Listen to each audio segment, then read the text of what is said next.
Hi friends, అందరికీ కూడా good morning.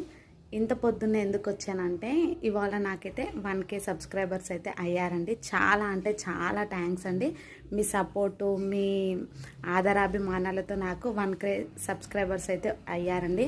మీ అభిమానం ఎప్పటికీ ఇలాగే ఉండాలి. ఇంకా ముందు ముందు నేను చాలా మంచి మంచి కంటెంట్స్తో మీకు వీడియోస్ని నేను పోస్ట్ చేస్తాను. మీరు ఎప్పుడు కూడా మీ అభిమానాన్ని నాపై ఎప్పుడు ఉంచండి. మీ సపోర్ట్ ఎప్పుడు నాకు ఇవ్వండి. ఏంటి 1K సబ్స్క్రైబర్స్కే ఇంతలా హ్యాపీ అవుతుంది అనుకుంటున్నారా? దాని వెనుక ఉన్న కష్టం నాకు మాత్రమే తెలుసండి. మా పిల్లలతో నేను చేసే వీడియోస్ని అప్లోడ్ చేయాలంటే చాలా అంటే చాలా కష్టంగా ఉంది. కానీ ఇష్టంగా చేస్తున్నాను మీ అందరి కోసం. మీ సపోర్ట్ ఇలాగే ఉంచండి. నాపై ఎప్పుడూ ఉండాలి మీ సపోర్టు. ఇంట్లో పూజనైతే చేశాను. పూజ చేసి ఫోన్ చూడగానే నాకైతే ఇది కనిపించింది 1K సబ్స్క్రైబర్స్ అని. చాలా